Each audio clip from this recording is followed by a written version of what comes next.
أعوذ بالله من الشيطان الرجيم بسم الله الرحمن الرحيم إن الذين قالوا ربنا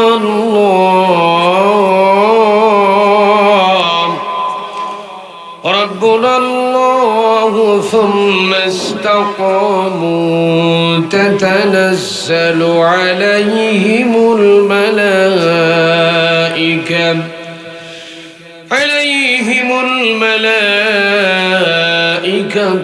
ألا تخافوا ولا تحزنوا وأبشروا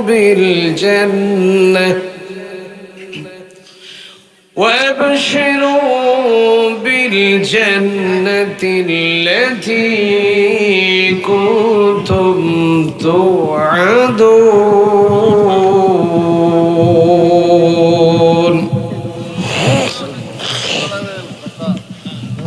صدق الله العظيم. وقال تعالى في شأن رسول الله صلى الله عليه وسلم إن الله وملائكته يصلون على النبي يا أيها الذين آمنوا صلوا عليه وسلموا تسليما. اللهم صل على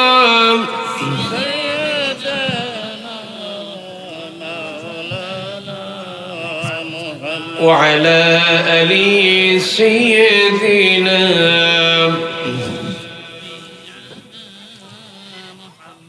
শিকন বন্ধু বলো বেশি বিশ্বস্ত কার কাছে মন খুলে দেয়া যায়, কার কাছে সব কথা বলা যায়, হওয়া যায় বেশি আশ্বস্ত। তার নাম আহমদ বড় বিশ্বস্ত। যেজন কখনো ব্যথা দিতে জানে না, যেজনকে বলি মুছে দেই বেদনা, যেজন কখনো ব্যথা দিতে জানে না, যেজনকে বলি মুছে দেই বেদনা। হৃদয়ের হাহাকার আপন করে নিতে আর কার বুক এত প্রশস্ত। তার নাম আহমদ বড় বিশ্বস্ত। সে কোন বন্ধু বলো বেশি বিশ্বস্ত, কার কাছে মন খুলে দেয়া যায়, কার কাছে সব কথা বলা যায়, হওয়া যায় বেশি আশ্বস্ত। তার নাম আহমদ বড় বিশ্বস্ত। মহানবী বলে তারে কেউ বা ডাকে, আমি ডাকি প্রিয়তম। মহানবী বলে তারে কেউ বা ডাকে, আমি ডাকি প্রিয়তম। সে আমার ধ্যান ভালোবাসা প্রেম মধুময় মনোহর স্বপ্ন সম। যেজন করুণার অনুপম উপমা, যার মতো মরমী কোথাও আর মেলে না। যেজন করুণার অনুপম উপমা, যার মতো দরদি কোথাও আর মেলে না। রাঙিনায় আবাদ করে দিতে আর কার বুক এত প্রশস্ত, তার নাম আহমদ বড় বিশ্বস্ত। সে কোন বন্ধু বলো বেশি বিশ্বস্ত, কার কাছে মন খুলে দেয়া যায়, কার কাছে সব কথা বলা যায়, হওয়া যায় বেশি আশ্বস্ত, তার নাম আহমদ বড় বিশ্বস্ত। আসসালামু আলাইকুম ওয়া রাহমাতুল্লাহি তাআলা ওয়া বারাকাতুহু। একটু আমাদের ভলিউম বাড়ানো লাগবে, ভলিউম একদম লো হয়ে গেছে। একটু ভলিউম বাড়িয়ে সালামের জবাব দিলে বুঝি কবিরা গুনাহ হওয়ার চান্স আছে নাকি? কথা কই না ভাই, চান্স আছে? যদি নাই থাকে একটু প্রাণ খুলে সালামের জবাব দেন। আসসালামু আলাইকুম ওয়া রাহমাতুল্লাহ। আল্লাহ সুবহানাহু ওয়া তাআলার মহান দরবারে লাখো কোটি শুকরিয়া জ্ঞাপন করছি যে আল্লাহ সুবহানাহু ওয়া তাআলা অত্যন্ত রহম করে, অত্যন্ত দয়া করে, মায়া করে, মহব্বত করে আজকে আপনাকে আমাকে আজকে এই কোরআনের বাগানে, জান্নাতের বাগানে বসার মতো তৌফিক দান করলেন। সেজন্য করে সেই মহান মনিবের দরবারে সকলে মস্তক অবনত চিত্তে একযোগে পড়ছি আলহামদুলিল্লাহ, আলহামদুলিল্লাহ, আলহামদুলিল্লাহ। লাখ দরুদ এবং সালাম পড়ছি বিশ্ব মানবতার মুক্তির দূত, মানবতার বন্ধু মুহাম্মদুর রাসূলুল্লাহ বলেন সাল্লাল্লাহু আলাইহি সাল্লাম। সকলে একটু পড়েন রব্বানা লাকাল হামদ হামদান কাসীরান তাইয়্যিবান মুবারাকান ফীহি ইয়া রাব্বি লাকাল হামদু কামা ইয়ানবাগি লিজালালি ওয়াজহিকা ওয়া আযীমি সুলতানিকা। আমরা প্রশংসা করলাম কার? একটু আস্তে বলেন কার? হাঁটার সময় প্রশংসা করব কার? খাওয়ার সময় কার? চলার সময় কার? যাওয়ার সময় কার? মানুষের কাছ থেকে জোর করে চান্দাবাজি করার সময় কার? শয়তানের। ও শয়তানের প্রশংসা করে হলে ওই কাম করাই লাগবে না, কি করে? কথা বলে না। পৃথিবীতে আল্লাহ কোরআন দিয়েছেন শুধু নামাজ, রোজা, হজ, যাকাত করার জন্য নয়। কোরআন আল্লাহ দিয়েছেন সামগ্রিক জীবন বিধানের নাম হচ্ছে কোরআনে কারীম। যেরকম সুবহানাল্লাহ। আল্লাহ খালি নামাজের কথাই বললেন, রোজার কথাই বললেন, হজ করার কথাই বললেন, আর আমরা দুনিয়াতে ব্যবসা বাণিজ্য, যাকাত, ব্যবসা বাণিজ্য, দোকানদারি, আরো কিছু গোষ্ঠী শুদ্ধ যেগুলো করবো আমাদের নিজেদের বানানো আইন দিয়ে নাকি, মানে এটা আল্লাহর আর দরকার নাই। খালি তোমরা আমার কোরআন দিয়ে নামাজ পড়ো, রোজা করো, হজ করো, যাকাত দাও, আর ইচ্ছা মতো গোষ্ঠী শুদ্ধ যা খুশি তাই করো নাকি। কোরআনে শোনেন, ছোট্ট একটা কথা বলি, দুঃখজনক হলো সত্য। কাদিয়ানীরা কাফের, এটা সারা দুনিয়ার সব আলেম ফতোয়া দিয়েছে কাদিয়ানীরা কাফের। কাদিয়ানীরা কোরআনের মাত্র 4টা অক্ষর অস্বীকার করেছে। কয়টা? গোটা আয়াত অস্বীকার করে। নফল নামাজ পড়ে, রোজা করে, হজ করে, যাকাত দেয়, গোষ্ঠী শুদ্ধ যা আছে সব করে। তারপরেও কাদিয়ানীরা মরলে কোথায় যাবে? কথা রেসপন্স করেন না কেন? কথা পালস বোঝেন না? কোন জায়গায় যাবে? কাদিয়ানীরা নামাজ পড়ে, ভালো করে কথাগুলো শোনেন, ভালো করে শোনেন। কাদিয়ানীরা নামাজ পড়ে, রোজা করে, হজ করে, যাকাত দেয়, ইসলামের যা আছে সব করে, কিন্তু একটা বিধান মানে না। আল্লাহর নবী মুহাম্মদ রাসূলুল্লাহ সাল্লাল্লাহু আলাইহি ওয়াসাল্লাম যে খাতাম, খ হামজা তা মিম, মানে 4টা মানে খতম, খাতামান নবিয়্যিন, আল্লাহর নবী মুহাম্মদ রাসূলুল্লাহ সাল্লাল্লাহু আলাইহি ওয়াসাল্লাম যে খাতামুন নবীন, শেষ নবী, এই জিনিসটা কাদিয়ানীরা মানে না। এই একটা জিনিস না মানার কারণে কাদিয়ানীরা যত মরবে সব কোন জায়গায় যাবে? জাহান্নামে। এবার চিন্তা করেন, কাদিয়ানীরা যদি একটা আয়াতের একটা পাঠ, গোটা আয়াত না, একটা পাঠ, একটা অংশ, কয়েকটা অক্ষর না মানার কারণে জাহান্নামে যাবে, আর আপনি আর আমি দুনিয়ার স্বার্থ হাসিল করার জন্য কোরআনের কত আয়াত অস্বীকার করি একমাত্র আল্লাহই ভালো জানে। তাহলে আমরা তো একেবারে জাহান্নামের জান্নাতের টিকিট কেটে বসে আছি নাকি? আমরা যে নামাজ পড়ি, রোজা করি, হজ করি, যাকাত দিই, তার আমরা জান্নাতে যাবো না? কথা একটু বোঝা লাগবে। আল্লাহ বলেছেন ইসলাম বাদ দিয়ে তুমি যেই কামই করো ওটাই আমি আল্লাহ বাতিল বলে ঘোষণা দিলাম, ওটাই বাতিল। এই যে আমার মামা আয়াত পড়ে ফেলছে।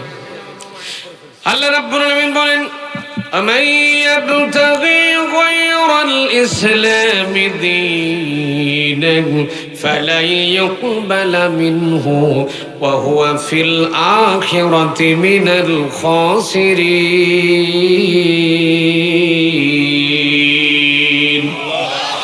হয় নাই ভাই, গলার আওয়াজ হয়নি, ভলিউম ছেড়ে দে, কণ্ঠ ছেড়ে দে, এক জায়গা কণ্ঠ ছেড়ে দে। আল্লাহু আকবার বলতে পারবেন তো ইনশাআল্লাহ? আল্লাহু আকবার কোন। আমি আবার কোরআনে কারীম থেকে তেলাওয়াত করছি, আপনাদের গলার ভলিউম একটু দেখি।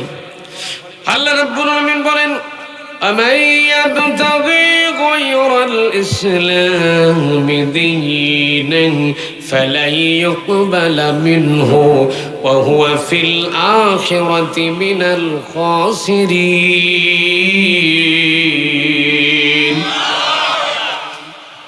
প্রিয় ভাইরা আমার,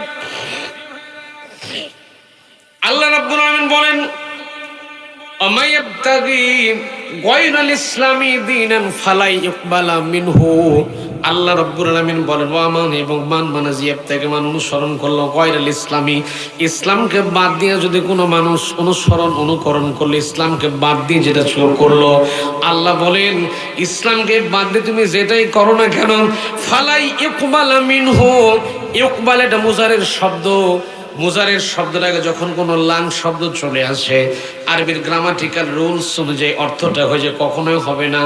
আল্লাহ বলেন ইসলামকে বাদ দিয়ে তুমি যেটাই করো না কেন, আমি আল্লাহ তোমার কোনোটাই কোনো কিছু গ্রহণ করবই না, করবই না।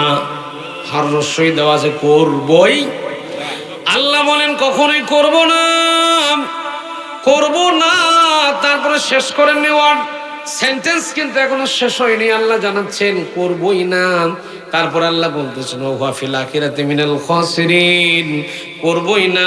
কিন্তু যে মানুষগুলা কোরআনকে বাদ দিয়ে ইসলামকে বাদে জীবন পরিচালনা করলো, জীবনের দৈনন্দিন কাজকর্ম করলো, কোরআন পড়লো, কোরআন দিয়ে নামাজ পড়লো, রোজা করলো, হজ করলো, যাকাত দিল, কিন্তু কোরআনের আইন মানলো না, কোরআন দিয়ে ব্যবসা করলো না, বাণিজ্য করলো না, কোরআনের আইন দিয়ে বিচার করলো না, ফয়সালা করলো না, আমি আল্লাহ বলতেছি যে মানুষগুলা কোরআন দিয়ে নামাজ পড়লো, রোজা করলো, হজ করলো, যাকাত দিল, সব কিছু করলো, কিন্তু কোরআনের আইন প্রতিষ্ঠা করার কাজ করলো না, কোরআনের বিচার যারা করলো না, যত কিছুই করুক না কেন আমি আল্লাহর কাছে ওদের কোনো আমল কবুল হবে না।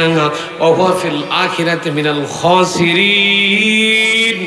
এবং ওই লোকগুলা কিয়ামতের ময়দানে আল্লাহর আদালত আসামির কাঠগড়ায় দাঁড়ায় যাবে। তাহলে জীবনের শুরু থেকে শেষ পর্যন্ত আল্লাহর কোরআন মেনে নেওয়ার দরকার আছে না নাই?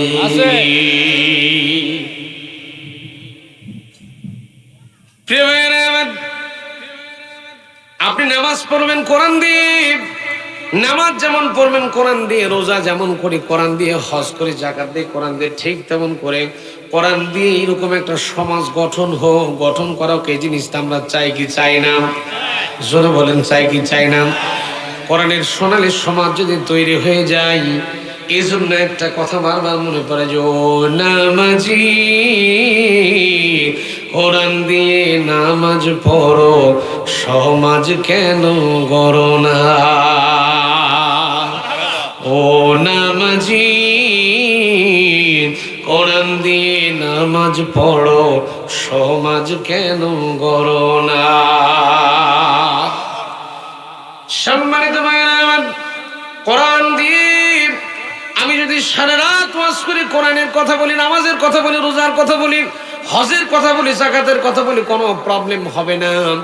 কেউ কখনো বলবে না যে হুজুর একটা সমস্যা হচ্ছে, ওয়াজ করা যাবে না, এই কথা কখনো কেউ বলবে না। যখনই বলবো কোরআনের আইন দিয়ে দেশ চালানো লাগবে, রাষ্ট্র চালানো লাগবে, সংসদ চালানো লাগবে, কোরআনের আইন দিয়ে বিচার করানো লাগবে, এই কথা বলতে গেলে বলে হুজুর এটা রাজনীতি।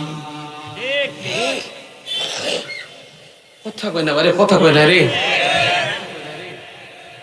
এবার দলিল নিয়ে যান, কোরআনের বিচার যারা মানে না, কোরআন যারা বিচার করে না, হলো টাটকা নির্ভেজাল কাফের। ফতোয়া কার? দলিল নেন।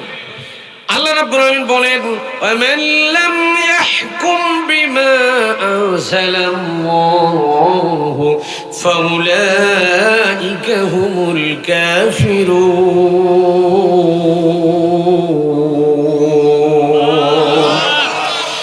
আল্লাহ বলেন ওয়া মানে এবং মান মানে যে লাম ইয়াহকুম, আমার দেওয়া যে হুকুম, এই কোরআনুল কারীম নামক সম্পদে বিধান আমার দেওয়া যে কোরআন আমি আল্লাহ দিয়েছি, এই কোরআন দিয়ে যারা বিচার ফয়সালা করে না, আমি আল্লাহ জানাই দিতেছি তোমরা বাংলাদেশের মানুষ, তোমরা বাংলাদেশের আদমশুমারিতে নির্বাচনের খতিয়ানের মধ্যে নামের সামনে মোহাম্মদ শব্দ লাগাতে পারো। আমি আল্লাহ বলতেছি কোরআন দিয়ে যারা বিচার করেন এরা নির্ভেজাল নিশ্চিত কাফের। কথা কি বোঝা যায় ভাইয়েরা আমার? এই জন্য করে কোরআনের সমাজকে প্রতিষ্ঠা করার জন্য সমাজে কাজ করার দরকার আছে না নাই? কোরআনের আইন যারা চায় না, কোরআনের আইনের পক্ষে যখন কথা বলা হয় তখন বলে আস্তে করে পাশ কেটে চলে যায়, এইরকম মানুষ সমাজে দু চারটা আছে না নাই? আল্লাহ বলেন কোরআনের কথা যখন বলা হবে যারা পাশ কেটে চলে যাইতে চাইবে, কোরআনের আইনের কথা বললে যারা পাশ কেটে চলে যেতে চাই, ও নবী আপনি দেখবেন এরা হলো নিশ্চিত মুনাফিক। এক জায়গায় আল্লাহ বলেন কোরআনের আইন না মানলে কাফের, আরেক আয়াতে আল্লাহ বলতেছেন কি দেখেন, সূরা নিসার 61 নম্বর আয়াত। দলিল লাগবে, কত দর্জন দলিল লাগবে আমি দেবো ইনশাআল্লাহ।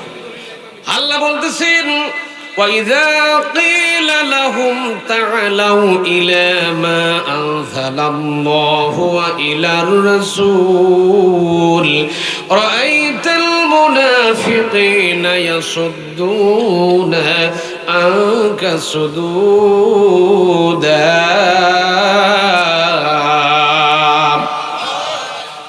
প্রিয় ভাইরা আমার, আল্লাহ রাব্বুল আলামিন বলেন ওয়াইদা কিলা লাহুম তাআলাউ, আমার নবীকে আল্লাহ উদ্দেশ্য করে বললেন নবী হে, আপনি যখন তাদেরকে ডাক দেবেন, তুমি তো নামাজ পড়ো, রোজা করো, হজ করো, যাকাত দাও, সব ঠিকঠাক মতো করো, তাহলে আসো। ইদা কিলা লাহুম, তাদেরকে যখন বলা হবে আসো, কিলা লাহুম তাদেরকে বলা হবে, লাহুম তাদেরকে, তাআলাউ আসো, ইলা মা আনজালাল্লাহ, আল্লাহ যে বিধান নাজিল করে দিয়েছেন, আসো আসো এই বিধানের দিকে আসো। নামাজ পড়বে, দেখবেন রোজা করবে, হজ করবে, যাকাত দেবে, সব ঠিকঠাক আছে। যখন বলবে আসো আল্লাহর আইনের দিকে আসো, নবীর দলের দিকে আসো, তখন হে নবী আপনি দেখবেন মুনাফিক যারা হবে আস্তে করে আপনার লাইন থেকে কেটে বিদায় হবে।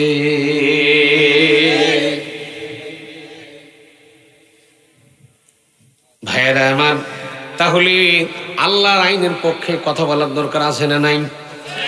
আছে। এখানে আমি কোন রাজনীতি কোন দলের কথা বলতেছি, এখন কথাগুলো আল্লাহ বলতেছি আমি, কথাগুলো কার? কথাগুলো আল্লাহ। আপনার যদি পছন্দ না হয় তাহলে আপনার ঈমান আছে কিনা আল্লাহ ভালো জানেন, ঠিক কিনা বলেন? কথাগুলো কার? এগুলোকে আমাদের বাপদাদার কোনো গল্প কাহিনী কোনো কথা? সব কথাগুলো আমার আল্লাহ কোরআনে জানিয়ে দিয়েছেন। জোরে কোন আল্লাহু আকবার। শুধু তা নয়, শুধু তা নয়, বাংলাদেশের দিকে তাকান আর সূরা কাসাসের 5-6 নম্বর আয়াতের দিকে একটু তাকাবেন। এর ব্যাখ্যা পড়লে আপনি অ্যাস্টনিশড হয়ে যাবেন। বাড়িতে যদি কোরআন শরীফ থাকে একটু খুলে পড়বেন। আল্লাহ বলতেছেন দেখেন কোরআনের আইন আমরা লক্ষ্য করে দেখতে পাচ্ছি যে সামনে বাংলাদেশ হবে কোরআনের বাংলাদেশ। না সুবহানাল্লাহ, কালকে সকালে বলেন, আজকে থাক। আল্লাহ বলতেছেন ওয়া নুরিদু, সূরা কাসাস আল্লাহ জানাচ্ছেন ওয়া নুরিদু আন নামুন্না আলাল্লাযিনা ইসতুদঈফু ফিল আরদ। আল্লাহ বলেন যাদেরকে দুর্বল করা হয়েছিল, মারা হয়েছিল, জেল দেওয়া হয়েছিল, জুলুম করা হয়েছিল, হত্যা করা হয়েছিল, ফাঁসি দেওয়া হয়েছিল, জেল জুলুম হামলা মামলা এবং দুর্বল করে রাখা হয়েছিল একটা নির্দিষ্ট দলের লোকজনকে। কথাটা কে বলতেছেন? আল্লাহ বলতেছেন যে নির্দিষ্ট একটা দলকে দুর্বল করে রেখেছিল ফিল আরদে, জমিনে। আমি আল্লাহ ইচ্ছা করলাম গোটা দুনিয়ার, গোটা দেশের নেতৃত্ব ওই দুর্বল দলের হাতে আমি আল্লাহ নিজে হাতে উঠাইয়া দিব। তো আসতে কোন সুবহানাল্লাহ। এখন দলিল নেন, সূরা কাসাস আল্লাহ বলতেছেন অনুরিদু আন্নামুন্না আলাল্লাযিনা ইসতুদঈফু ফিল আরদি ওয়া নাজআলাহুম আইম্মাতাও ওয়া নাজআলাহুমুল ওয়ারিসিন। প্রিয় ভাইরা আমার, আল্লাহ বলেন ওই দেশের মানুষগুলাকে যারা দুর্বল করে রেখে দিয়েছিল, নির্দিষ্ট একটা দলের লোকজনকে, দুর্বল দলের লোকজনকে দুর্বল করে রেখে দিয়েছিল। এই দুর্বল দলের লোকজনকে তারা জেল দিত, জুলুম করত, মারত, হত্যা করত, ফাঁসি দিত, জেল জুলুম হত্যা মামলা একটা একটা করে শেষ করে দিত। আল্লাহ বললেন ওই দলের যারা থাকবে আমি আল্লাহ ইচ্ছা পোষণ করলাম, ওই দলের মানুষগুলোর হাতে গোটা দেশের ক্ষমতা আমি আল্লাহ নিজে তুলে দেব। তাহলে আল্লাহ ইচ্ছা পোষণ করলেন যে দুর্বল দলের মানুষদের হাতে আমি আল্লাহ দেশের ক্ষমতা তুলে দেব। ওই আল্লাহ আছে না নাই? সে আল্লাহর উপরে আপনাদের ভরসা আছে তো নাকি? ইস্তেকামাত আছে তো নাকি? আজকে আমার সাবজেক্ট হলো ইস্তেকামাত, আল্লাহর উপরে ভরসা করা, এবং পাশাপাশি রব সম্পর্কে কিছু কথা বলবো ইনশাআল্লাহ। আল্লাহ যদি সে তৌফিক দান করে বলেন আমিন। আমিন।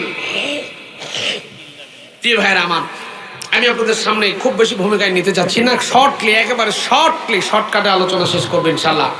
আল্লাহ জানাচ্ছেন সূরা হামিম সাজদার মধ্যে, আল্লাহ বলছেন সুন্দর করে, আল্লাহ জানাচ্ছেন আমি আপনাদের সামনে রব শব্দের কিছু পরিচয় তুলে ধরবো এবং কিছু সার নির্যাস কথা কয়েকটা বের করার চেষ্টা করবো ইনশাআল্লাহ।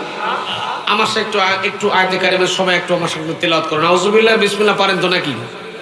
কথা কই না পারেন। তো আউযুবিল্লাহ বিসমিল্লাহ আমার সাথে সবাই একটু পড়েন। আউযু বিল্লাহি মিনাশ শাইতানির রাজিম।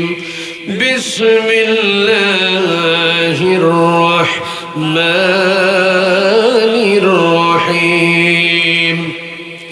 ইন্নাল্লাযীনা ক্বালু ربنا الله ثم استقاموا تتنزل عليهم الملائكة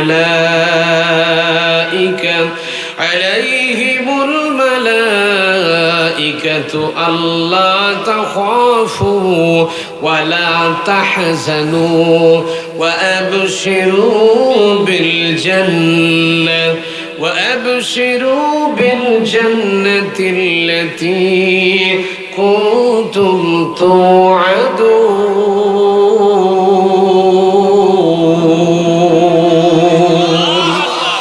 صدق الله العظيم।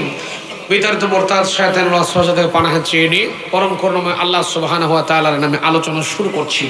আমার কথাগুলো বুঝতেছেন তো নাকি?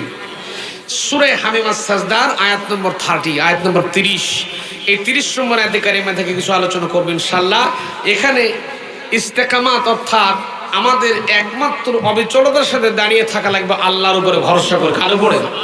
আমরা ভরসা করব কার উপরে? ভরসা না করে ভরসা করব কার উপরে? আল্লাহর উপরে ভরসা করব। এখান থেকেই আমি কিছু কথা বলবো ইনশাআল্লাহ। আল্লাহ তাআলা মুমিনদের সম্পর্কে আল্লাহ বলতেছেন, বেঈমান কাফের মুরতাদ যারা তাদেরকে আল্লাহ বলেনি, আল্লাহ বলতেছেন ইন্নাল্লাযীনা ক্বালু রাব্বুনাল্লাহ। ইন্না মানে নিশ্চয়, আল্লাযীনা মানে যে বা যারা, ইন্নাল্লাযীনা ক্বালু বলবে নিশ্চয়, যে বা যারা বলবে ক্বালু রাব্বুনাল্লাহ, আল্লাহ আমার রব। আল্লাহ আমার কি? রব। কথা কয় না। আল্লাহ আমার কি? যারা বলবে আল্লাহ আমার রব, রব্বুনাল্লাহ, আল্লাহ আমার রব, সুম্মা ইসতাকামু, তার উপর এই কথার উপরে অবিচলতার সাথে দাঁড়িয়ে থাকবে। জেল জুলুম, হামলা মামলা, ফাঁসি, কষ্ট, দুঃখ, দুর্দশা যা কিছুই আসুক না কেন, আল্লাহ আমার রব, এই কথার উপর যারা দাঁড়িয়ে থাকবে, আল্লাহ বলতেছেন এই কথার উপর যদি দাঁড়িয়ে থাকতে পারো, আমি আল্লাহ ওয়াদা করলাম, আমি আল্লাহ তোমার জন্য ফেরেশতা পাঠিয়ে দেব। তোমাকে সাহায্য করার জন্য আমি আল্লাহ ফেরেশতা নাজিল করব। তাতানাজ্জালু আলাইহিমুল মালাইকা, আমি আল্লাহ তোমার কাছে ফেরেশতা পাঠাবো। ফেরেশতা আসবে দুইটার সময়। কয়টার সময়? দুইটার সময় ফেরেশতা আসবে। তাফসীরে খাজেন মুফাসসির লিখছেন যে এক নম্বরে ফেরেশতা আগমন করে বান্দা যখন বিপদগ্রস্ত হয়ে যাবে, বান্দা মানুষ যখন বেকায়দায় পড়ে বিপদগ্রস্ত হয়, সাহায্য চায় কার কাছে? কার কাছে? দুনিয়ার কেউ সাহায্য করতে পারেন, একমাত্র পারেন তিনি কে? আল্লাহ পাক সাহায্য করতে পারেন। মানুষ যখন বেকায়দায় পড়ে সাহায্য চায় কার কাছে? আমার প্রিয় ভাইয়েরা, কান খুলতে হবে। আল্লাহ রাব্বুল আলামিন বলেন ইন্নাল্লাযীনা ক্বালু রাব্বুনাল্লাহ, নিশ্চয় যারা আমি আল্লাহকে রব বলে স্বীকৃতি দেবে, তারপরে কি করবে? সুম্মাস্তাকামু তাতানাজ্জালু আলাইহিমুল মালাইকা, আমাকে রব বলে মেনে নেওয়ার পরে ওই কথার উপরে যদি দাঁড়িয়ে থাকতে পারি, আমি আল্লাহ পাক ওই মানুষগুলোর জন্য আরো আজিম থেকে তাদের জন্য ফেরেশতা নাজিল করে দেব। এক নম্বরে ফেরেশতা নাজিল করার সময় হলো বান্দা যখন মুমিন বান্দা যখন ইমানদার বান্দা যখন বিপদগ্রস্ত হয়ে যাবে, বান্দা কারো কাছে সাহায্য চায় না, বান্দা সাহায্য চায় কার কাছে? জোরে বলেন কার কাছে? আর মুমিনদের বিপদ আপদ একটু বেশি হয়। যারা মুমিন বান্দা দেখবেন, ইমান যাদের দুর্বল, ইমান যাদের সবল, তারা কখনো বিপদে পড়লে দুনিয়ার আল্লাহ ছাড়া কারো কাছে সাহায্য চায় না, এবং এই বিপদে পড়লেও কখনো বিপদগ্রস্ত হলেও কখনো আল্লাহ ছাড়া কারো কাছে যায়ও না। আর যারা দুর্বল ইমানদার, এরা চিন্তা করে গোষ্ঠীর শুদ্ধ আমি নামাজ পড়ি, রোজা করে, হজ করি, দুনিয়ার বিপদ খেলে আমার আল্লাহ আমাকে ছাড়ার কাউকে দেখেন না। আছে না নাই?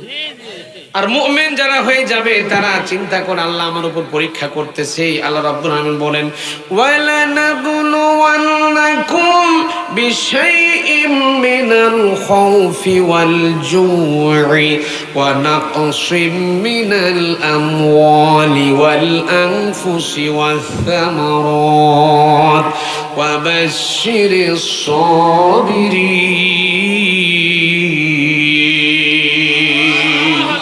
আরেকটু জোরে কোন আল্লাহু আকবার। প্রিয় ভাইরা আমার, আল্লাহ রাব্বুল আলামিন বলেন মুমিন বান্দা যারা হয়ে যাবে, ইমানদার যারা হয়ে যায়, এরা বিপদ আপদ যত কিছু আসুক না কেন, আল্লাহ বলেন বান্দারে, মুমিন বান্দা তোমার উপর আমি বালা মুসিবত দেব, বিপদ আপদ আসবে, তোমার ফসল নষ্ট করে দেব, ফলমূল নষ্ট করে দেব, দুঃখ দেব, দুর্দশা দেব, যন্ত্রণা দেব, ক্ষুধা দেব, দারিদ্রতা দেব, অভাব দেব, অনটন দেব। তারপরেও যদি তুমি আমি আল্লাহর উপরে ইস্তেকামাত থাকতে পারো, অবিচলতার সাথে দাঁড়িয়ে থাকতে পারো, আমি আল্লাহ জানাই দিতেছি আমি আল্লাহ তোমার সাথে আছি। প্রিয় ভাইরা আমার, আল্লাহ রাব্বুল আলামিন বলেন এক নম্বরে আল্লাহকে যে রব বলে মেনে নেবে, এক নম্বরে আল্লাহ সাহায্য করবেন বিপদের সময়ে, আর দুই নম্বরে আল্লাহ রাব্বুল আলামিনের ফেরেশতা দিয়ে আল্লাহ সাহায্য করবেন মৃত্যুর সময়ে। আমরা যখন মরণের কোলে ঢলে পড়ব, দুনিয়াতে আমাদের কেউ সাহায্য করতে পারবে না। পারবে? আপনি আমি যখন মৃত্যুর কোলে যখন ঢলে পড়ব, যত কিছু হোক না কেন, দুনিয়ার জীবনে যত বড় বাহাদুর হই না কেন, মরণের কোলে যখন ঢলে পড়ব, দুনিয়াতে কেউ কিন্তু আমাকে আর সাহায্য করতে পারবে না।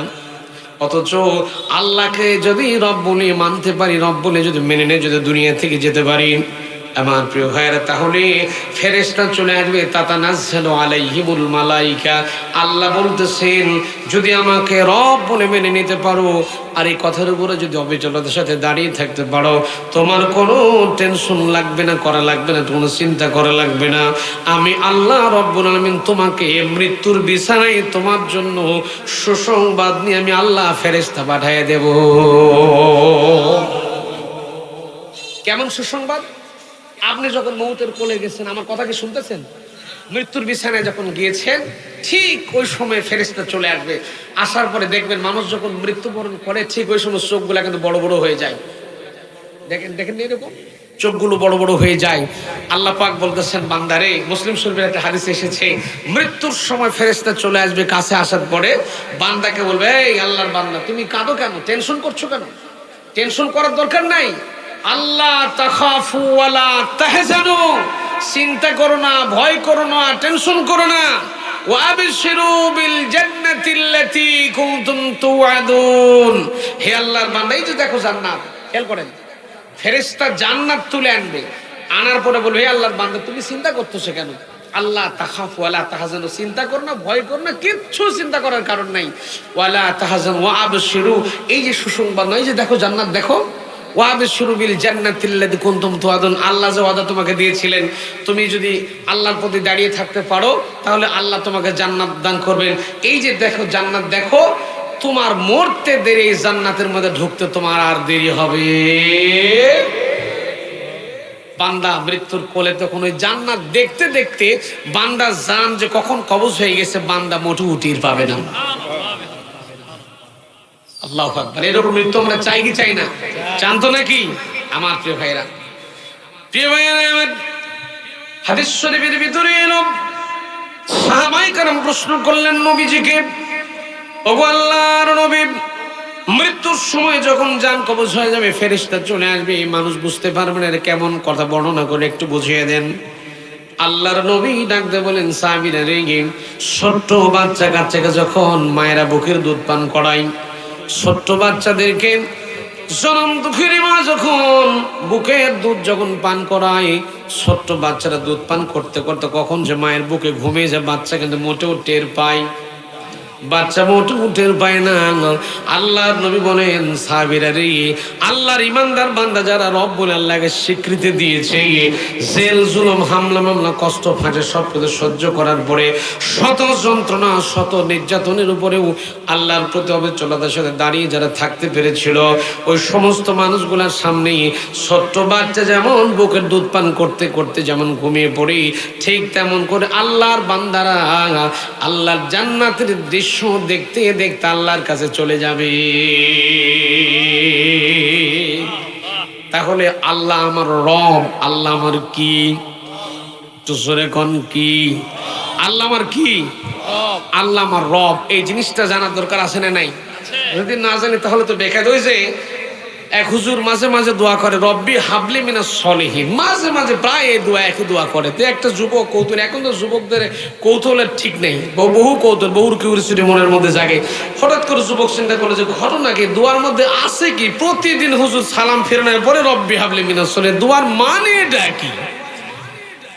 এখন মনে করেন আমার মতো এক হুজুরকে জিজ্ঞেস করতেছে, হুজুরের দোয়ার মানে? আমি বললাম, বাবা আমি ছোট মোটো হুজুর, আমি এত বড় দোয়ার অর্থ জানি না। যাও, আমার মনে করেন আজিজ মামার কাছে চলে গেছে, জগদীশপুর মাদ্রাসায় গেছে, বলতে যে হুজুর এই দোয়ার মানে রেখে, আমার হুজুর প্রতিদিন এই দোয়া করেন। এখন আজিজ মামা তো শিক্ষিত মানুষ, জ্ঞানী মানুষ, তিনি বলতেছে, বাবা এই দোয়ার মানে হলো, আল্লাহ তুমি আমাকে নেককার সন্তান দান করো। সুবহানাল্লাহ। কালকে সকাল 10টায়। এখন ফিরে আসার পরে ছেলেটা হুজুরকে বলতে, হুজুর আপনার আল্লাহ দিছে কয়টা সন্তান আছে? বলতে হুজুর ছেলেটা বলতেছে, বাবা আল্লাহ আমার দিছে 11 খান। কয় খান? এখন বলতে, হুজুর আপনি যে দোয়া করেন রব্বি হাবলি মিনাস সলিহিন, এই দোয়ার মানে কি আপনি জানেন? ওই না বাবা, মানেটা নেমে জানি, খালি দোয়া করাই শিখছি, মানেটা নিয়ে শিখিনি। তো হুজুর এই দোয়ার মানে হলো, আল্লাহ তুমি আমাকে নেক সন্তান দান করো। হুজুর কই, সর্বনাশ, দোয়ার মানে যেইটা আমি যদি জানতাম, কমপক্ষে হলো 9 বছর আগে দোয়া করা বন্ধ করে দিতাম। তাহলে আল্লাহ আমার রব, এই রব শব্দের মধ্যে কি আছে আপনার আমার জানার দরকার আছে না নাই? প্রিয় ভাইরা আমার, কেননা নামাজ পড়লাম, সালাম ফিরলাম, সঙ্গে সঙ্গে দোয়া করতেছি, রব্বানা যালামনা আনফুসানা ইল্লাম তাগফির লানা, তারপরে পড়তেছি রব্বানা আতিনা। রব শব্দগুলো আছে না নাই? তারপরে নামাজের মধ্যে সূরা ফাতিহা পড়তেছি আলহামদুলিল্লাহি রাব্বিল, এখানেও রব আছে। তারপরে রুকুতে গেলেন সুবহান রাব্বিয়াল, আছে না নাই? সেজদায় করে গেলেন সুবহান রাব্বিয়াল, এখানেও রব আছে না নাই? সব জায়গাতে খালি রব রব রব আর রব। রুহের জগতে যখন আমরা ছিলাম, আমরা যখন আল্লাহর কাছে ছিলাম, রুহের জগতে ছিলাম, তখন আমরা ছিলাম আল্লাহ রাব্বুল আলামিন আমাদের জিজ্ঞেস করেছিল আলাস্তু বিরাব্বিকুম, এখানেও রব, এখানেও রব শব্দ দেওয়া আছে। তাহলে সব জায়গায় খালি রব রব আর রব, একটু লক্ষ্য করেন। সম্মানিত ভাইরা আমার, রুহের জগতে রব, আলাস্তু বিরাব্বিকুম রব, রুহের জগতে রব। 2 নম্বরে কোরআনে কারীম আল্লাহ রাব্বুল আলামিন নাজিল করলেন, প্রথম যে আয়াত আল্লাহ নাজিল করে দিয়েছেন সে আয়াতটা ছিল ইকরা বিসমি রাব্বিকাল্লাযী, এখানেও রব। তারপরে প্রথম সূরা যেটা আল্লাহ নাজিল করেন সূরা ফাতিহা, আমরা পড়তে থেকে আলহামদুলিল্লাহি রাব্বিল আলামিন, এখানেও রব আছে না নাই?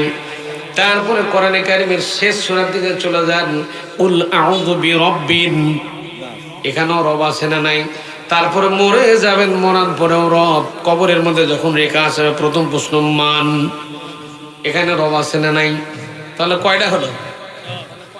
সব জায়গায় রব টোটালি পেলাম 5 জায়গায়। 1 নম্বরে রুহের জগতে রব, 2 নম্বরে প্রথম আয়াতে রব, 3 নম্বরে প্রথম সূরায় রব, 4 নম্বরে শেষ সূরায় রব, লাস্টে কবরের মধ্যে জোরে রাখা তখনও রব। যখন আল্লাহু আকবার, সব জায়গায় রব। তাহলে রব পেলাম 5টা জায়গায়, মোটামুটি 5 জায়গায় আমরা রব পেয়েছি। আমার প্রিয় ভাই, তাফসীরে কাবীরের মধ্যে পাওয়া গেল রব শব্দের অর্থ হচ্ছে যে 19টা, তার মধ্যে সবচেয়ে রবের এই 19টা অর্থকে সামারাইজ করলে পাওয়া যায় 5টা। কয়টা? এখন এই 5টা রব সম্পর্কে কয়েক মিনিট কথা বলে আমি মঞ্চ থেকে বিদায় নেব ইনশাআল্লাহ। খুব গুরুত্ব সহকারে কথা বলে একটু সময় লাগবে আপনাদের। 1 নম্বর রব শব্দের মানে হলো সৃষ্টিকর্তা, খালিক, সৃষ্টিকর্তা। আমাদের সৃষ্টিকর্তার নাম কি? একটু আস্তে বলেন কি? 1 নম্বর রব মান হলো সৃষ্টিকর্তা। 2 নম্বর রব শব্দের মান হলো রিজিক দাতা। 3 নম্বর রব শব্দের মান হলো বিধান দাতা, আইন দাতা। সুবহানাল্লাহ বলবেন না? 4 নম্বর রব শব্দের মানে হলো মাবুদ। 5 নম্বর রব শব্দের নাম মালিক। এবার আসেন একটু আস্তে আস্তে করে শর্টকাটে একটু বোঝাবার চেষ্টা করি। 1 নম্বর রব শব্দের মানে হলো সৃষ্টিকর্তা। এখন আমাদেরকে কে তৈরি করেছেন বলেন? কথা বলেন না কেন? আমাদের আল্লাহ তৈরি করেছেন, এতে কোনো সন্দেহ আছে? যারা বললেন না তাদের মধ্যে চিন্তা ভাবনা আছে অন্য কেউ বানাতেও, এরকম সন্দেহ আছে নাকি? আমাদের কারো সন্দেহ নেই। আমাদের একমাত্র রব হচ্ছেন আমাদের মালিক আল্লাহ। যখন আল্লাহু আকবার। তিনি আমাদের অনেক সুন্দর করে তৈরি করেছেন। এত সুন্দর মুখে আবব, এত সুন্দর আকৃতি দিয়ে আল্লাহ তৈরি করেছেন। যখন আল্লাহু আকবার। আল্লাহ বলতেছেন যে আমি মানুষকে পৃথিবীর সবচেয়ে শ্রেষ্ঠ সৌন্দর্য দিয়ে আমি আল্লাহ মানুষকে বানিয়েছি। যখন সুবহানাল্লাহ। শর্টকাটে যেহেতু টাইম আমার কম, শর্টকাটে বলে আমি আলোচনার মধ্যে যাবো ইনশাআল্লাহ। 1 নম্বর রব শব্দের মান হলো সৃষ্টিকর্তা, মানে স্রষ্টা। সুবহানাল্লাহ পড়েন। তাহলে যিনি সৃষ্টি করেছেন তার গোলামি আমাদের করার দরকার আছে না নাই? যিনি সৃষ্টি করেছেন, সৃষ্টি করার পরেই প্রথম কাম হলো তাকে খাওয়ানা। ঠিক না? আচ্ছা, বিয়ে যখন করি, বিয়ে করার প্রথম কাম, বিয়ে করার পরের দিন বউ খাওয়ান লাগে না? এ কথা কন নাকি? খাওয়ান লাগে তো নাকি? এখন 2 নম্বর রব শব্দের মান হলো রিজিক দাতা। এখন আমাদেরকে রিজিক কে দেয়? না অন্য কেউ দেয়? প্রিয় ভাইয়েরা আমার, 1 নম্বর রব শব্দের মানে হলো সৃষ্টিকর্তা। 2 নম্বর রব শব্দের মানে হলো রিজিক দাতা। আল্লাহ অসংখ্য রিজিক দিয়েছেন আমাদেরকে। ইন্না রাব্বাকা ইয়াবসুতুর রিজকা লিমান ইয়াশা। আল্লাহ রাব্বুল আলামিন বলেন, বান্দারে আমি তোমাকে অগণিত অফুরন্ত নিয়ামত দিয়ে রিজিক দিয়ে, অফুরন্ত রিজিক দিয়ে তোমাকে আমি ভরপুর করে দিয়েছি। আমার প্রিয় ভাইয়েরা, মেডিকেল সায়েন্স সহ করেন এবং বিজ্ঞান, কোরআন টু বিজ্ঞান আলোচনা করলে পাওয়া যায়। লক্ষ্য করেন, এই পৃথিবীতে আল্লাহ রাব্বুল আলামিন 32 প্রকার গোশতকে মানুষের জন্য হালাল করে দিয়েছে। 450 প্রকার মাছকে আল্লাহ মানুষের জন্য হালাল করে রেখে দিয়েছেন। তারপরে সবজি তো আছেই দুনিয়ার, তাও একটা জিহ্বা দিয়ে কিন্তু এগুলো খাই। খাসির গোশতের স্বাদ একরকম, গরুর গোশতের স্বাদ আরেক রকম, মুরগির স্বাদ একরকম, ইলিশ মাছের স্বাদ একরকম, পুঁটি মাছের স্বাদ একরকম, ট্যাংরা মাছের স্বাদ একরকম। একটা জিহ্বা দিয়ে আল্লাহ রাব্বুল আলামিন হাজার হাজার রকম খাবার গ্রহণ করার শক্তি আমাকে দিয়েছে। এটা কে দিয়েছেন? আলাম নাজআল লাহু আইনাইনি ওয়া লিসানান ওয়া শাফাতাইন ওয়া হাদাইনাহুন নাজদাইন। ভাইরা আমার, একটা জিহ্বা দিয়ে আল্লাহ রাব্বুল আলামিন এতগুলো খাবার গ্রহণ করার মতো শক্তি দিয়েছেন। আল্লাহর নবী বলেন, প্রত্যেকটা মানুষ এক একটা জিহ্বা দিয়ে কমপক্ষে হলেও 4500 রকম খাবারের স্বাদ আল্লাহ গ্রহণ করার শক্তি প্রত্যেকটা মানুষের জিহ্বার মধ্যে দিয়ে রেখেছে। যে আল্লাহ তৈরি করতে পারলেন, খেয়াল করেন, যে আল্লাহ সৃষ্টি করতে পারলেন, যে আল্লাহ খাওয়াতে পারলেন, রিজিক দিতে পারলেন, ওই আল্লাহ আবার দুনিয়াতে মানুষ কেমন করে চলবে এই বিধান তো আল্লাহ দিতে পারে না? না না, ওগুলো আমরা বানাবো। মানে আল্লাহর কাম ওই পর্যন্ত শেষ। বানাইছে খাওয়ার জন্য, ছেড়ে দিছে গোষ্ঠী শুদ্ধ, এখন যা খুশি আমরা করবো নাকি? যে আল্লাহ তৈরি করলেন, যে আল্লাহ খাওয়ালেন, পড়ালেন, রিজিক যিনি দিলেন, যিনি তৈরি করলেন, যিনি রিজিক দিয়ে ভরপুর করে রেখে দিয়েছেন, ওই আল্লাহ বলেন, বান্দারে দুনিয়াতে যাওয়ার পরে তুমি যেন আমাকে ভুলে না যাও। এই জন্য আমার যে জান্নাতে তুমি ছিলে, আমাদের আসল বাড়ি ছিল জান্নাত। আসল বাড়ি কোনটা? নাকি জগদীশপুর? আসল বাড়ি কোনটা? আসল বাড়ি আমাদের জান্নাত। আল্লাহ বলেন, বান্দারে আসল বাড়ি হলো তোমার জান্নাত। আমি আল্লাহ তোমাকে তৈরি করেছি, তোমার জন্য রিজিক রেখে দিয়েছি। আবার এই জান্নাতে যেন তুমি আসতে পারো সেই জন্য করে আমি আল্লাহ একটা ম্যানুয়াল গাইড বুক দিয়েছি, আইন দিয়েছি আমি আল্লাহ নিজেই।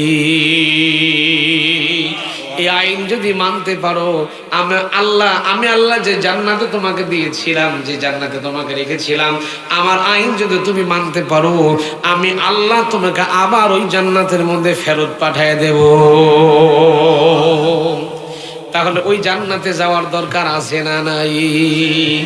আমার প্রিয় ভাইরা, দুনিয়ার সিটার বাটপার ডাকাত নেতাগুলোর পেছনে ঘুরে ঘুরে জীবনটা নষ্ট না করে আল্লাহর পথে থাকার দরকার আছে না নাই? কেননা মরে গেলে কিন্তু কোনো নেতা খেতা কেউ কিন্তু কবরে যাবে। আমি মরে গেলাম, সারা জীবন নেতার জিকির করলাম, নেতা নেতা অমুক নেতা, আমুক ভাই তমুক ভাই, গোষ্ঠী শ্রদ্ধা করলাম, সারা জিন্দেগি নেতার পিছনে কাটাই দিলাম। নেতাও গাঞ্জা খায়, আমিও গাঞ্জা খাই, আছে না নাই?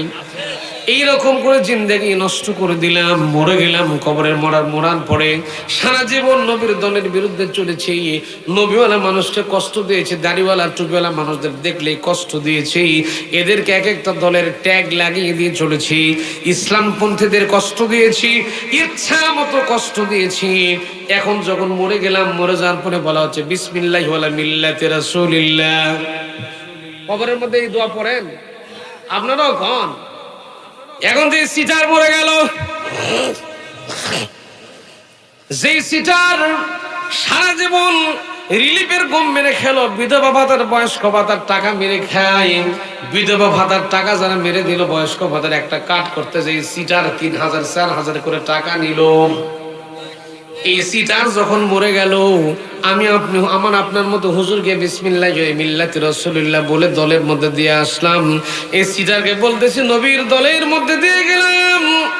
এখন বলেন তো দেখি, সারা জীবন নবীর দলের বিরুদ্ধে চলেছে, এই সিটার যখন মরে গেছে, এই মরা পচা লাশ আমার নবীর না বুঝি খুব ঠেকা পড়ে গেছে? কথা কি বোঝা যায়? প্রিয় ভাইরা, তাহলে রব শব্দের ১ নম্বর মানানো সৃষ্টিকর্তা, রব শব্দের ২ নম্বর মানানো রিজিক দাতা, রব শব্দের ৩ নম্বর মানে হলো আইন দাতা। আইন নামক কোরআন আল্লাহ দিয়েছেন, কোরআন নামক দৌলত আল্লাহ আমাদেরকে দিয়েছেন। আমাদের আসল বাড়ি হলো জান্নাত। আসল বাড়ি কোনটা? জোরে কোন না কোনটা? আসল বাড়ি জান্নাত। ওই জান্নাতে যেন আমরা যেতে পারি, এই জন্য কোরআন আল্লাহ রাব্বুল আলামিন আমাদের জন্য আইন দিয়েছে। এই আইন বুক যদি আমরা ফলো করে, আইন যদি মেনে চলতে পারি, তাহলে আল্লাহ জান্নাতে তুলে দেবেন। আল্লাহ রাব্বুল আলামিন জানাচ্ছেন, ফামান তাবিআ হুদায়া ফালা খাউফুন আলাইহিম ওয়ালা হুম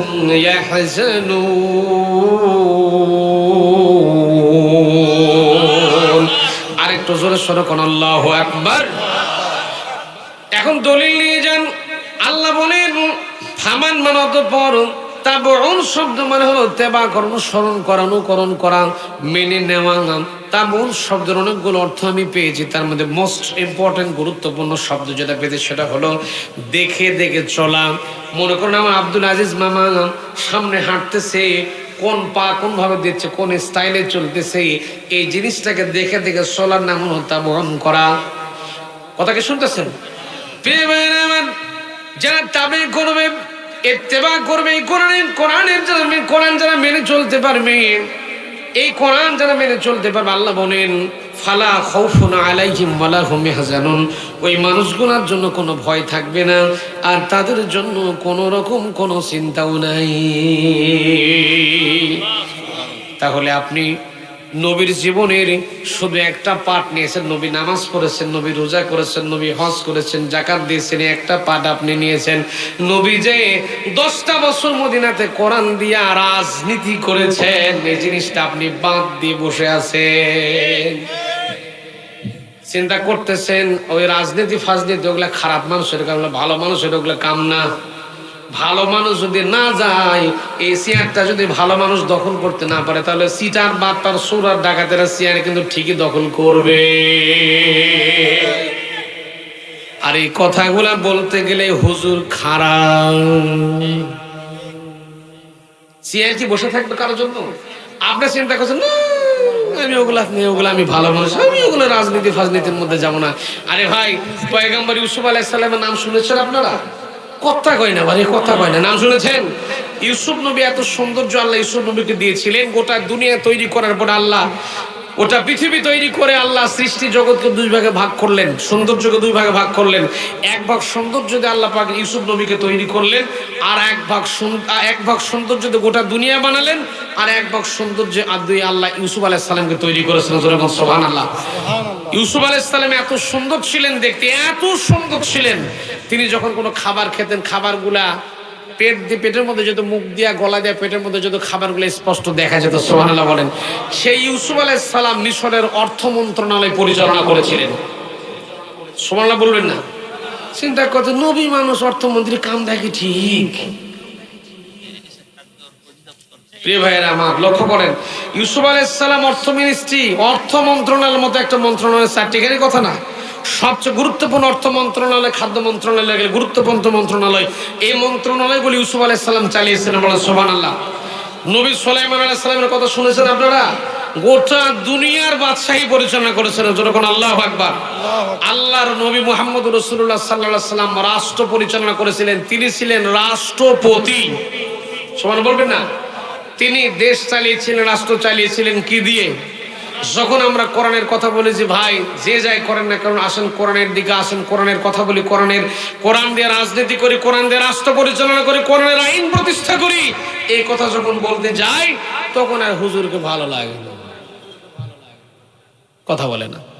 মানে এবার আমার দিকে ধাক্কা লাগতেছে যে আমার নেতার দিকে যাচ্ছে, হুজুর এইগুলো ওয়াজ করার দরকার। হুজুর খালি নামাজের ওয়াজ করেন, রোজার ওয়াজ করেন, হজের ওয়াজ করেন, সারা জীবন নামাজ পড়বো হুজুর, কিন্তু কোরআনের সমাজ গঠন করার কাম করব। এখন কোরআনের সমাজ গঠন করার কাম যারা করবে না, আল্লাহর আইন, 3 নম্বর রব শব্দের 3 নম্বর মানে হলো আইন দাতা। আল্লাহ যে কোরআন নামক একটা আইন দিয়েছেন, এই আইনটি খালি মসজিদ আর মাদ্রাসার মধ্যে ফেলে রাখার জন্য দিয়েছেন নাকি? কথা বলেন দেখেন। এই আইন দিয়ে এই সংসদ ভবন যেন চলে, এই আল্লাহর কোরআন নামক সম্পদ দিয়ে সারা দুনিয়া যেন চলে, এই জন্য আল্লাহ কোরআনে কারীম নামক সম্পদ দিয়েছেন। সুবহানাল্লাহ। আমি সূরা নিসার 61 নম্বর আয়াত দিয়ে দলিল দিয়েছি।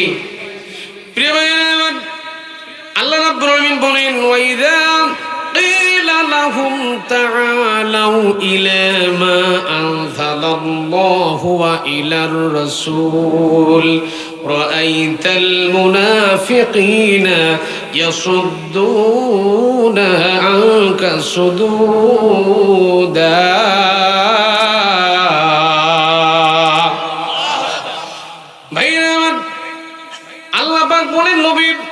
যখন আপনি মানুষকে ডাকবেন, আসো নামাজ তো পড়ো, রোজা করো, হজ করো, যাকাত দাও, আসো আসো আল্লাহর দ্বীনের দিকে আসো, আল্লাহর আইনের দিকে আসো, আল্লাহর কোরআনের দিকে আসো, আল্লাহর আইন প্রতিষ্ঠা করার কাজ করার জন্য আসো, নবীর দলের দিকে যখন আসো, এই কথা যখন বলা হবে, হে নবী আপনি দেখবেন, রাআইতা শব্দের মানে হলো দেখা, হে নবী আপনি দেখবেন, রাআইতাল মুনাফিকিনা ইয়াসুদ্দুনা আনকা সুদুদা, হে নবী আপনি দেখবেন মুনাফিক যারা হবে রাস্তে করে আপনার কাছ থেকে সটকে চলে যাবে।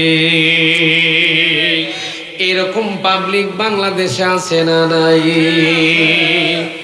আমার প্রিয় ভাইরা, লক্ষ্য করলে বোঝা যায় অনেক রকম মানুষ আছে, এরকম সমাজে আছে। আল্লাহর আইন প্রতিষ্ঠিত হোক এই জিনিসটা সমাজের মানুষ চায়, অনেক মানুষ চায় না। কোরআনের আইন প্রতিষ্ঠা করার কথা বললে তাদের অ্যালার্জি শুরু হয়ে যায়। আমার ভাইরা, কোরআনের আইন দিয়ে বিচার করাই লাগবে, এটা হলো ফরজ। কি দলিল নিয়েছেন? হাদিস শরীফে আল্লাহর হাবিব বলছেন, মান ক্বালা বিহি সাদাকা ওয়া মান হাকামা বিহি আদালা ওয়া মান আমিলা বিহি উজিরা। আল্লাহর হাবিব বলেন, কোরআন দিয়ে যে কথা বলে সে সত্য কথা বলে, কোরআন দিয়ে যে বিচার করে সে ইনসাফপূর্ণ ন্যায় বিচার করে।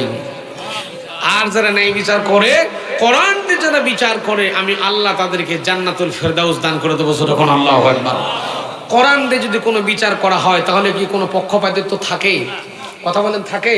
কোনো পক্ষপাতিত্ব থাকে না। আল্লাহর নবীরা যা বিচার করেছিলেন কোনো পক্ষপাতিত্ব রেখেছিলেন? কোরআনের চাইতে শ্রেষ্ঠ বিচারের কিতাব পৃথিবীতে আর কিছু হতে পারে? আল্লাহ রাব্বুল আলামিন বলেন, ওয়া তাম্মাত কালিমাতু রাব্বিকা সিদকাও ওয়া আদলা লা মুবাদদিলা লিকালিমাতিহি ওয়া হুয়াস সামিউল আলীম।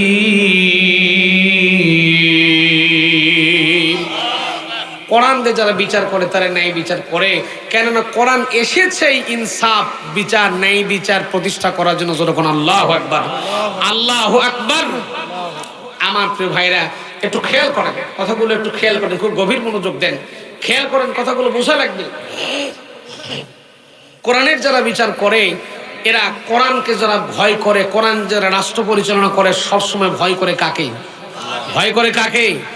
ছোট্ট একটা ঘটনা বলি। হযরত ওমর রাদিয়াল্লাহু তাআলার নাম শুনেছেন নাকি? এমন ভাব করতেছেন কেবলই বুঝে আজকে নামটা বললাম। হযরত ওমর রাদিয়াল্লাহু তাআলা আনহু 30 লক্ষ বর্গ মাইল রাষ্ট্রপতির নাম হল হযরত ওমর রাদিয়াল্লাহু তাআলা আনহু। তার আমলের ছোট্ট একটা ঘটনা বলে আমি আলোচনা ফিনিশিং টানবো। আমি কিন্তু কথা বলতেছিলাম রব শব্দের 3 নম্বর মানে ধরে আছে, সেটা হলো আইনদাতা। কি মানে ধরে আছি? আইনদাতা, বিধানদাতা, হুকুমদাতা। হযরত ওমর রাদিয়াল্লাহু তাআলার সময় একজন সাহাবী নাম ছিল হযরত সাঈদ ইবনে আমির আল জামিহি রাদিয়াল্লাহু আনহু। লক্ষ্য করেন, হযরত সাঈদ ইবনে আমিরকে আমিরুল মুমিনিন হযরত ওমর রাদিয়াল্লাহু তাআলা হিমসে পাঠিয়ে দিলেন। হিমস নামক একটা নগরী আছে, মনে করেন আমাদের ঢাকা হলো রাজধানী, রাজশাহী একটা নগরী না, সিটি কর্পোরেশন না? তো হযরত ওমর মদিনার রাষ্ট্রপতি আর সাঈদ ইবনে আমির আল জামিহি রাদিয়াল্লাহু তাআলাকে হিমসের গভর্নর করে হযরত ওমর পাঠিয়ে দিলেন। সম্মানিত ভাইরা আমার, হযরত সাঈদ বিন আমির আল জামিহি রাদিয়াল্লাহু তাআলা হিমসের গভর্নর যখন নিযুক্ত হলেন, হযরত সাঈদ বিন আমির আল জামিহি রাদিয়াল্লাহু তাআলা সুন্দর করে রাজ্য পরিচালনা করছিলেন, রাষ্ট্র পরিচালনা করছিলেন, কিন্তু কষ্ট পাচ্ছিলেন। হযরত সাঈদ বিন আমির আল জামিহি যেখানে রাষ্ট্রীয় যেটা বেতন তিনি পেতেন, যেমন আমি চাকরি করে, আমার মামারা চাকরি করেন, আমাদের জন্য সরকারি একটা নির্ধারিত বেতন আছে না নাই? জোরে বলেন, আছে না নাই? নির্দিষ্ট একটা বেতন আছে। হযরত সাঈদ বিন আমির আল জামিহি রাদিয়াল্লাহু তাআলা হিমসের গভর্নর নিযুক্ত হওয়ার পরে হযরত সাঈদ বিন আমির আল জামিহি রাদিয়াল্লাহু তাআলাকে রাষ্ট্রীয় কোষাগার থেকে নির্দিষ্ট একটা পরিমাণ বেতন নেওয়ার জন্য তাকে নির্ধারণ করে দেওয়া হয়েছিল। কিন্তু সাঈদ বিন আমির আল জামিহি নির্দিষ্ট পরিমাণ বেতন ঠিকই গ্রহণ করতেন, কিন্তু বেতনটা নেওয়ার পরে তিনি আল্লাহকে ভালোবেসে আল্লাহর উপর ইস্তেকামাত থাকার কারণে সাঈদ বিন আমির আল জামিহি নিজের শুধুমাত্র খাওয়া খরচাটুকু নেওয়ার পরে সম্পূর্ণ বেতনের অর্থটুকু, বেতনের টাকাগুলো সম্পূর্ণ রাজ্যের মানুষের মধ্যে বিতরণ করে দিতেন। সম্মানিত ভাইরা আমার, সামান্য কয়েক পয়সা নিতেন, কয়েকটা দেরহাম নিতেন। নেওয়ার পরে সাঈদ বিন আমির আল জামিহি রাদিয়াল্লাহু তাআলা সব টাকা পয়সা অর্থগুলো হিমসের মানুষদের মাঝে বিতরণ করে দিতেন, আর তিনি আত্মতৃপ্তি পেতেন। দেখবেন কিছু কিছু মানুষ আমাদের সমাজের মধ্যে অনেক ভালো মানুষ কিন্তু আছে, মানুষকে টাকা দিতে পারলেও মনের মধ্যে খুব শান্তি লাগে, আছে না নাই? হযরত সাঈদ বিন আমির রাদিয়াল্লাহু তাআলা আনহু তিনি নিজের সামান্যতম একটু বেতন গ্রহণ করতেন, আর সম্পূর্ণ বেতনটা হিমসের মানুষের মাঝে বিতরণ করে দিতেন। জীবনযাপন করতেন ফকিরের মতো, অভাবগ্রস্ত মানুষের মতো কষ্টের মধ্যে দিন যাপন করতেন। কয়েক মাস পরে হিমসের মানুষজন চলে গিয়েছেন, হযরত ওমর রাদিয়াল্লাহু তাআলার কাছে গিয়েছেন। হিমসের মানুষগুলো যাওয়ার পরে হযরত ওমর বলেন, তোমাদের হিমসের গভর্নর সাঈদ বিন আমিরকে তোমাদের কাছে পাঠিয়ে দিয়েছি। আমার সাঈদ বিন আমির তোমাদের রাজ্য কেমন পরিচালনা করতেছে, তোমাদের দেশ কেমন করে পরিচালনা করতেছে, আর তোমরা ভালো করে দেখতেছো, লক্ষ্য করে চলছো কিনা? লোকজন বলতেছে, আমিরুল মুমিনিন, আমরা লক্ষ্য করে দেখেছি হিমসের গভর্নর সাঈদ বিন আমির আমাদেরকে খুব ভালো করে দেশ পরিচালনা করে, খুব ভালো করে চালাচ্ছে, খুব ভালো লাগতেছে। হযরত ওমর তাদেরকে বললেন, তোমাদের দেশের ভিতরে, হিমস শহরের ভিতরে অভাবী মানুষ আছে নাকি? গরিব দুঃখী আছে নাকি? গরিব দুঃখের একটা তালিকা তোমরা করে দাও, গরিব দুঃখ অভাবী মানুষের একটা নির্দিষ্ট একটা লিস্ট আমার কাছে করে দাও। হিমসের মানুষগুলো অভাবী মানুষের তালিকা করলেন, একটা লিস্ট করলেন। সর্বপ্রথম যে ব্যক্তির নাম দিলেন তার নাম হলো সাইদ বিন আমের, গভর্নর। প্রথম নামটা দিয়েছেন সাইদ বিন আমেরের নাম, যে আমাদের গভর্নর, আমাদের হিমসের মধ্যে সবচেয়ে ফকিরনি, সবচেয়ে গরিব মানুষ আমাদের গভর্নর। সুবহানাল্লাহ। আর আমাদের মেম্বার যদি আবার ঠেলা দেখে, চেয়ারম্যান আর এমপির কথা বাদই দিলাম,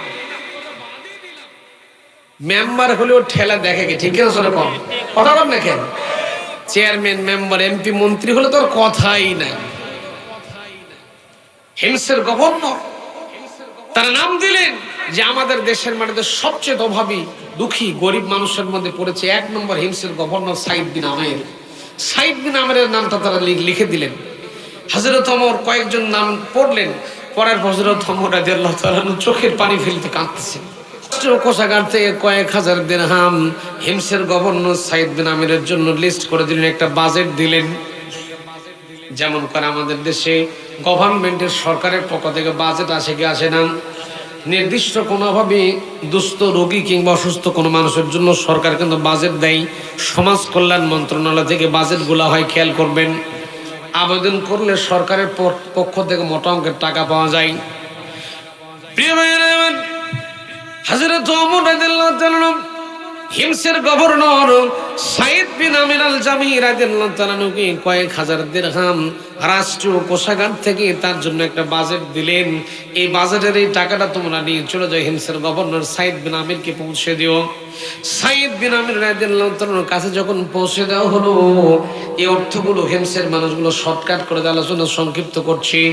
আমার প্রিয় ভাইয়েরা, এই অর্থগুলো নিয়ে গিয়ে হিমসের গভর্নর সাইদ বিন আমির আল জামিহি রাদিয়াল্লাহু তাআলার কাছে যখন পৌঁছে দেওয়া হলো, সাইদ বিন আমির আল জামিহি হযরত ওমর চিঠি লিখেছেন আর টাকাগুলো তাকে দিয়েছেন। বলছেন, সাইদ বিন আমির রে, সরকারিভাবে রাষ্ট্রীয় কোষাগার থেকে তোমার অভাব দুঃখের কথা আমি শুনলাম, তোমার কষ্টের কথাগুলো শুনেছি, তোমার জীবন পরিচালনা করতে অনেক কষ্ট হচ্ছে। এই জন্য করে আমি ওমর তোমার জন্য কিছু রাষ্ট্রীয় কোষাগার থেকে কিছু অর্থ বরাদ্দ দিয়েছি। এই অর্থগুলো তুমি গ্রহণ করবে, তুমি তোমার জীবনটা পরিচালনা করবে, খুব ভালোভাবে একটু চলার চেষ্টা করবে। এই চিঠি পেলেন, অর্থগুলো পেলেন, টাকাগুলো পেলেন। টাকা পয়সা অর্থ পাওয়ার পরে হযরতে সাইদ বিন আমির আল জামিহি রাদিয়াল্লাহু তাআলা কান্না জোরে দিলেন।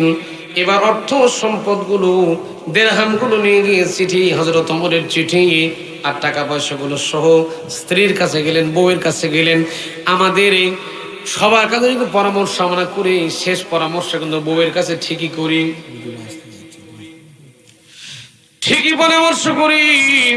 আমার প্রিয় ভাইরা, সাইদ বিন আমির আল জামিহি রাদিয়াল্লাহু তাআলা আনহু এবার যখন হযরত ওমরের চিঠিটা দেখাচ্ছেন, স্ত্রীকে চিঠি দেখাচ্ছেন আর কাঁদতেছেন, অর্থগুলো দেখাচ্ছেন, দিরহামগুলো দেখাচ্ছেন আর চিঠি দেখাচ্ছেন, ডাকতে বললেন, বিবিহীন আমার আখেরাত বুঝে শেষ হয়ে গেছে। কেননা হযরত ওমর রাদিয়াল্লাহু তাআলা আমার জন্য রাষ্ট্রীয় কোষাগার থেকে আমার জন্য অর্থ বরাদ্দ দিয়েছে, এই জন্য আমার বুঝি অর্থ, আমার আখেরাত বুঝে শেষ হয়ে গেল। আমার খুব কষ্ট হচ্ছে, এই রাষ্ট্রীয় কোষাগারের টাকাগুলো তো আমি গ্রহণ করতে পারি না। স্ত্রী পরামর্শ দিল, গভর্নর সাহেব টেনশন করার দরকার নাই, হযরত ওমর যে অর্থগুলো আপনার জন্য বাজেট দিয়েছে, হযরত ওমর যে অর্থগুলো আপনার জন্য দিয়েছে, সমস্ত টাকা পয়সাগুলো আনার পরে আপনি সব টাকাগুলো হিমসের মানুষের মধ্যে সবগুলো সুষ্ঠুভাবে বিতরণ করে দেন, সব দিয়ে দেন, তাহলে তার টেনশন করা লাগবে না, টেনশন ফ্রি হয়ে যাবেন আপনি। হযরতে সাইদ বিন আমির আল জামিহি রাদিয়াল্লাহু তাআলা তাই করলেন, টাকা পয়সাগুলো গ্রহণ করলেন। নেওয়ার পরে সব টাকা যা দিয়েছেন হযরত ওমর তাকে দিয়েছিলেন যে একটু ভোগ বিলাস করো, একটু গাড়ি করো, বাড়ি করো, ঘোড়া করো, উট করো, দুম্বা করো, ভালো করে জীবনযাপন করো। আচ্ছা বলেন, আমার দেশের সরকার যে আমাকে 10 লাখ টাকা দেবে, যত বড় হুজুর এসেছেন ঠিক না বলেন?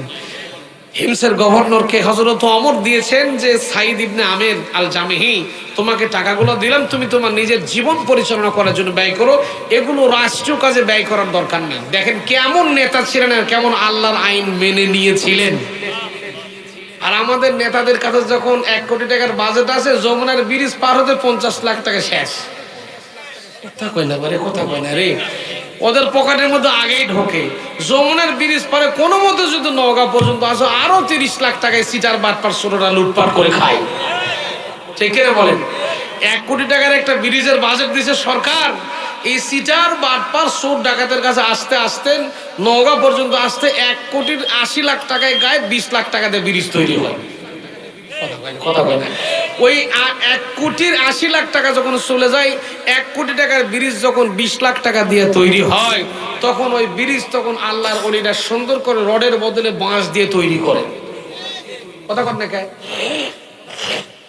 ওই ব্রিজ যখন বাঁশ দিয়ে তৈরি হয়, এই জগদীশপুর থেকে চাপাডাল যাতে যখন ওই ব্রিজ পাওয়া যায়, দেখবেন একজন সাইকেল লেগেছে, ব্রিজ ভেঙে ওই ভাঙ্গা ব্রিজের তলে মরে পড়ে আসে। এই সবে আল্লাহর ওলির অবদান।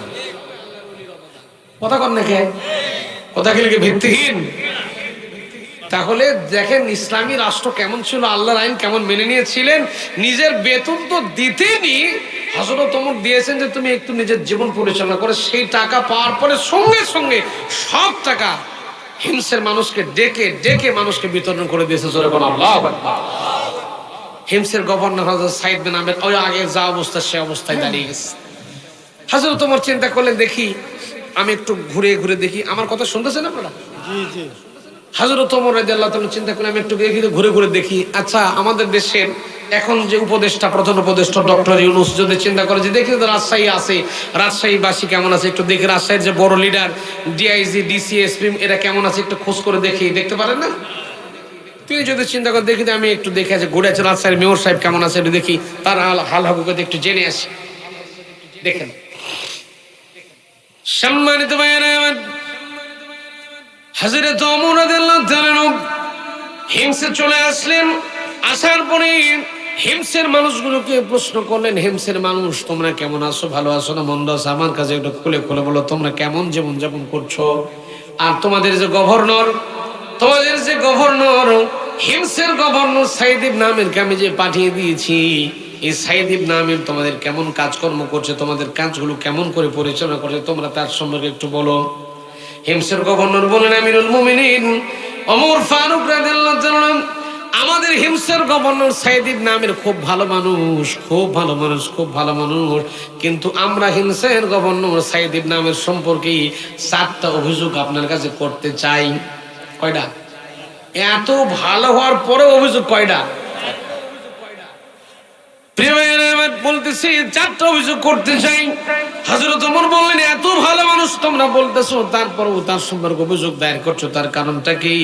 হযরত ওমরকে বললেন, আমরা অভিযোগ দায়ের করবই, আমরা তার সম্পর্কে অভিযোগ দিতে চাই। 1 নম্বর অভিযোগ হলো হিমসের গভর্নর সাইদ বিন আমির আল জামিহি প্রতিদিন যখন অফিস করতে আসে, অফিস করার জন্য নির্দিষ্ট একটা টাইম আছে না নাই? আমরা চাকরি করি 10টায় ঢোকা লাগবে, 4টায় বের হওয়া লাগবে, এটা আমাদের চাকরির টাইম। এই 10টার 1 ঘন্টা যদি লেট করি, 11টায় যদি ঢুকি, তাহলে ওই 11টার মধ্যে 1 ঘন্টার বেতন আমার জন্য হারাম হয়ে যাবে। দেখে না কোন প্রিয় ভাইয়েরা আমার, হিমসের মানুষজন বলল, আমরা লক্ষ্য করে দেখেছি এই হিমসের গভর্নর প্রতিদিন যখন অফিস করতে আসে 1 ঘন্টা লেট করে, দৈনিক 1 ঘন্টা করে লেট করে অফিস করতে আসে। প্রতিনিয়ত আমরা কন্টিনিউ লক্ষ্য করে দেখতেছি 1 ঘন্টা করে অফিস লেট করে। 2 নম্বরে লক্ষ্য করে দেখেছি হিমসের গভর্নর 30 দিনের মাস হয়, অ্যারাবিক মাস কিন্তু 30 দিনে মাস হয়, 29 দিনেও মাস হয়, 30 দিনে মাস।